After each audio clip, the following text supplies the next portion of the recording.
On our way back, old Ollie Bear and I, he's got practice tonight. I want to watch the horses race tonight at Mohawk. Now, I did bring my training suit, and James and Dominic both told me that the tracks right now are terrible. There's, it's much like right now, it's raining right now on our way down the highway. And James said, Anthony, it is a sheet of ice at Mohawk. When you go on the track, you're like, yeah, the track's pretty good. A little bit of material on it, he said, but it doesn't take long for you to figure out just lurking under that material is sheer ice. He said, and all those horses, he said, qualified in school today. We'll get to them. He said, obviously, I didn't go with two of them, but I can only tell you that how bad the track was. Now we're rushing around right now to get flip-flops off all the horses that are in. You know, a lot of the times it's like, maybe we'll just wait and see. But James said to me just 10 minutes ago, he said, Anthony, honestly, I would not race anything at Mohawk with flip-flops on right now. Okay. I said, well, that's why Dominic was calling you. That's why I called you. Well, I wanted to get a rundown of the horses, but I wanted to talk to you about the footwear also. So I believe we're going to make some changes tonight. I know Felix had them on for sure. I'm not certain about the other horses. I did forget to talk to James about one thing. Remind me to call James back. I want to talk to him about Chevron's bypass and how she's been, because I think he schooled her, and he may not even have schooled her, and he didn't qualify her or race her, so she might be, maybe he did qualify her once. I'm not sure. I did want to talk about the qualifiers, and as I said, I brought my training gear. You know the weirdest thing? There is swelling. I was going behind the gate yesterday with Tim's horse, the Crunch horse, the last drive of the day, and I've never had this happen in my life. Now, this is the wrist that I broke, but as I was going behind the gate, and he was starting to get a little rowdy going up the gate, and I grabbed him quick, and I felt something pop in my hand, on the top of my hand, right in the middle of the top of my hand towards my wrist joint. I felt something pop, and it was like just a sharp pain, almost like a burning pain for a minute. I was in the race. I didn't think about it until after, and I'm pulling up, and I'm like, ow, that hurts. By the time I get home last night, it was sore. It doesn't feel, it feels like I tore something, or I don't know what is on the top of your hand here. It did something. I'm not sure what I did. It's not horrible. If I was forced to race right now, I could do it, but I need some vet work done on my wrist, I think. And that played a little role in tomorrow also. 1, the weather. 2, that. 3, James and Anthony. I know you want to come home and train mounts for all. You want to go with the babies. You want to go with these. I'm telling you right now, it's not necessary. They can train. You're not making any speed at First Line Training Center with the track the way it is right now. And he said, and that's not to say you take them down to Mohawk. He said, I just don't think you're going to be able to make the speed that you think you are. He said, I know you want to go home and, wind up mounts for all and make sure he's on his toes for Monday. He said, I get it. He said, but I wouldn't. So I guess tomorrow will be a game time decision. I trust James's opinion. Obviously, he knows exactly why I was coming home, and he knows exactly what my plans were. As I said, I'll almost defer to him. I guess there's a good chance maybe I won't go with him tomorrow. Now, will this play a component also?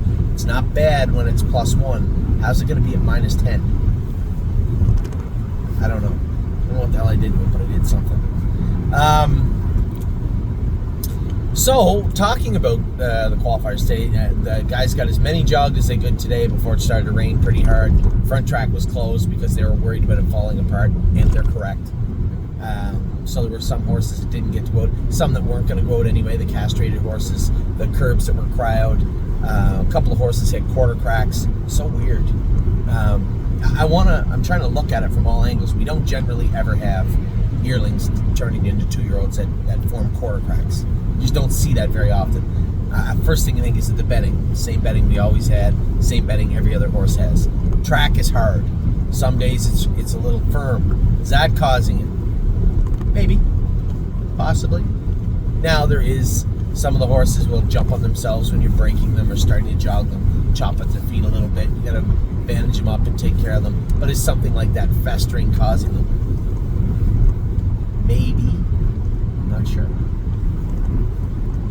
but we're going to treat it nevertheless. I have instructed everybody. I'd like to see them train tomorrow if possible. Now, track crew is going to have to be on their toes tonight because the temperature is dropping. It is going to be icy tomorrow morning, and if it's too icy and too hard, they're not training tomorrow at Northfield Park. There's lots of training days. As long as they get out and jog and you don't miss too many of them, it's not preferable, but the alternative makes no sense. Just to train just because makes no sense. So, as I said, Ollie and I are heading home. I want to talk about the qualifiers. This morning, we had 5 qualifiers and a schooler. I guess I'll start with the schooler, the last one. I wasn't positive if country dancing was schooling. James said he's schooler. He said, nice filly.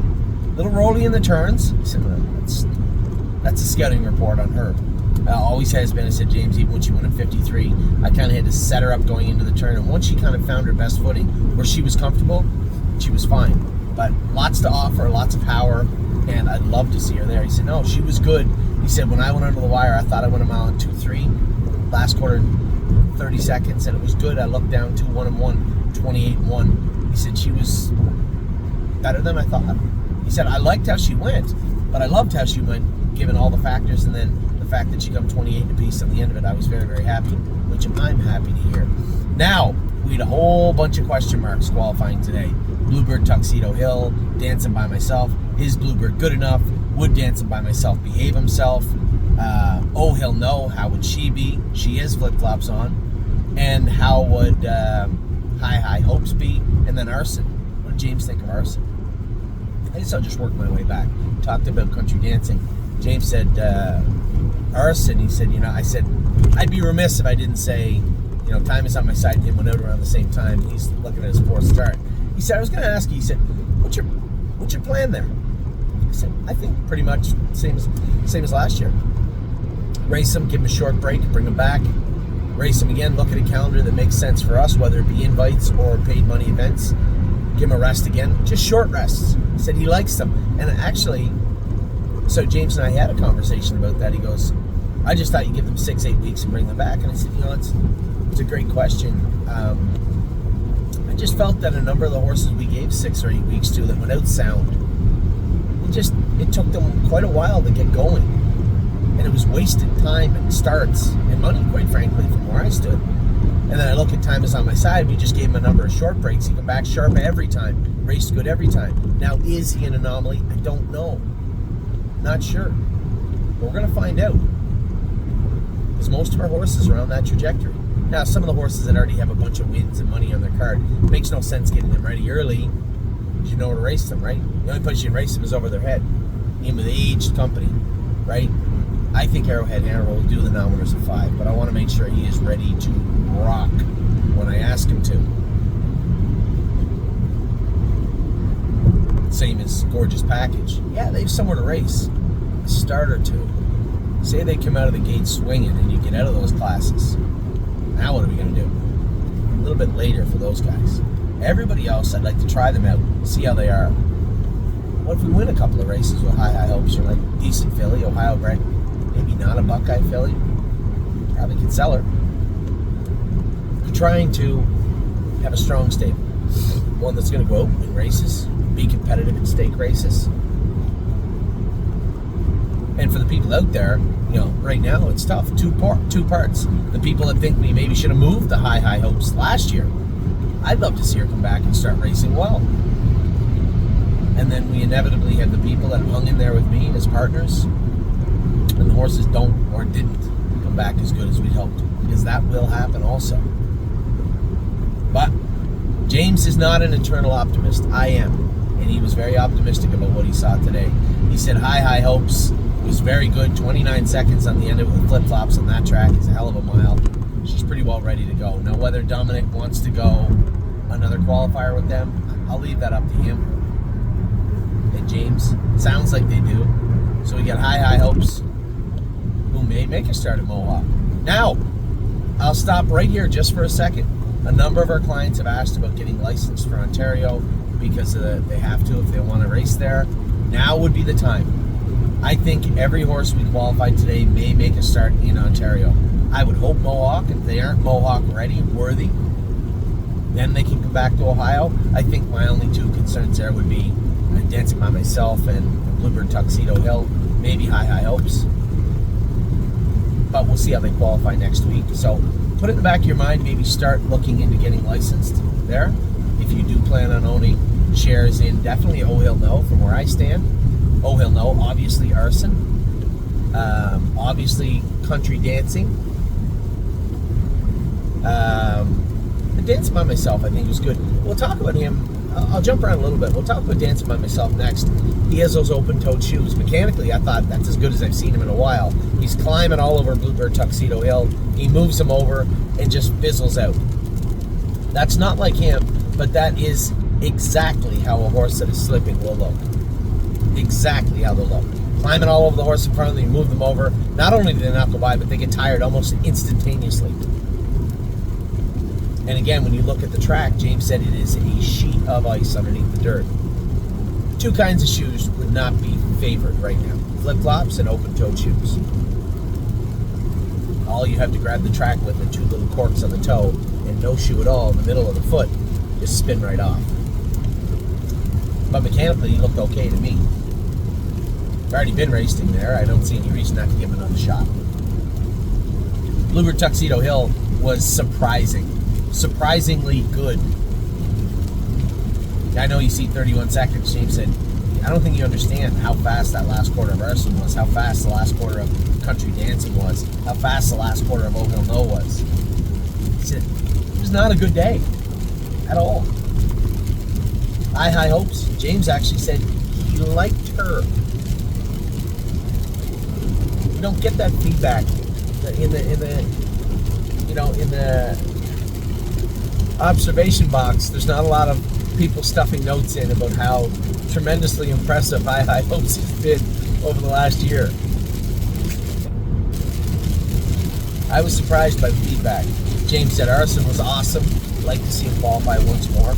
High Hopes was good. Like to see her qualify once more. And he didn't go with anybody other until Country Dancing. He said he's very good. Like the two qualifiers coming up for her. Now, I didn't talk to Tyler and James didn't, but I saw the video. I already know the history. I know what went on, and I'm almost positive those open-toed shoes are a problem. We're going to leave them for now and hope that the warm weather kind of, they can chew that ice out of the track, and then he can get back to racing a little bit better.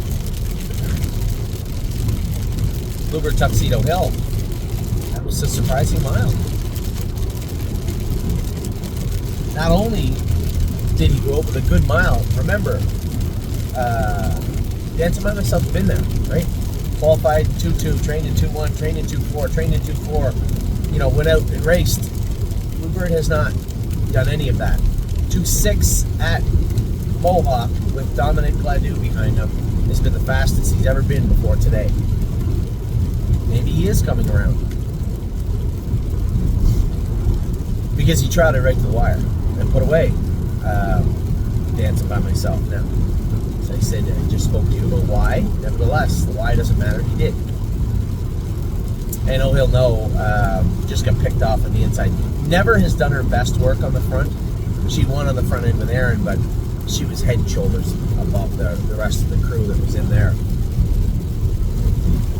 So I was happy with what I saw from everybody today.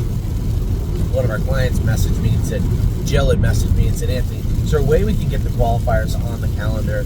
It's hard to keep up. You're right, it is. And I'm not really sure why it's so difficult to get the qualifiers on the calendar. I sent a message to Kelly. I'm sure she's going to look into it. If there's a problem pulling those official entries from the USDA or Pathway or Track It or whatever the calendar does, then fine, she'll let me know. And if it's possible to get them put on, then we will. So to Jill, I apologize. We are going to work on that. And thank you. You're not the first person that brought this to my attention, but you were the last. And I thought I would once again reach out to Kelly about getting those horses on the calendar. So with that, I'm going to let you go. I'm on my way with Ollie, as I said, to Ontario. On our way to Ontario, he's got baseball practice. I'm probably going to slide down and watch the races tonight too. I want to see Foxy Seaside. I want to see her and never lose Felix tonight. Everybody else But I do got to call James right back right now. I'll go to Chevron. Anyway, take care. Have a wonderful day. Stay dry. It's a wet, miserable day here. I think it is in Ontario. Talk to you all soon.